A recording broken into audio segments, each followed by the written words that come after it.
তো তোমরা সবাই কেমন আছো? আশা করছি ভালো আছো। তো আমি একটা স্কিন কেয়ারের ভিডিও ছেড়েছিলাম, তো সেটাতে দেখলাম অনেকেই কমেন্ট করেছো যে আমি কিসের সেরাম কিসের টোনার ইউজ করি। তো টোনার যেটা সেটা হচ্ছে আমি এই লোটাস অর্গ্যানিকেরই ইউজ করি।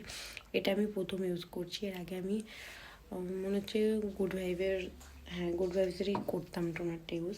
তো প্রেগনেন্সির পরে আর করা হয়নি, তো আবার স্টার্ট করেছি। আর সেরাম সেটা হচ্ছে এই যে লোটাস অর্গ্যানিকের সেরাম আমি অনেকগুলো ইউজ করেছি, অনেকগুলো ইউজ করেছি সেরাম। তোমার এই যে এখানে দুটো দেখতে পাচ্ছ, কারণ একটা আমার শেষ হয়ে গেছে, সেই জন্য একটা অর্ডার করেছিলাম। আর এই সমস্ত কিছু আমি অ্যামাজন থেকে অর্ডার করি না, আর ফ্লিপকার্ট থেকেও অর্ডার করি না। এগুলো সমস্ত যা কিছু আমি লোটাস অর্গ্যানিকের যে ওয়েবসাইট আছে, যে পেজ আছে, সেই পেজ থেকে সমস্ত কিছু আমি অর্ডার করি। তো লোটাসের সমস্ত কিছু আমি ইউজ করি। লোটাস অর্গ্যানিকের এই যে ফেস ওয়াশ ইউজ করি, তারপর ডে ক্রিম, নাইট ক্রিম, সমস্ত কিছু ইউজ করি। তোমরা যদি চাও আমি একটা পরে ভিডিও করে তোমাদের দেখাতে পারি। টাটা।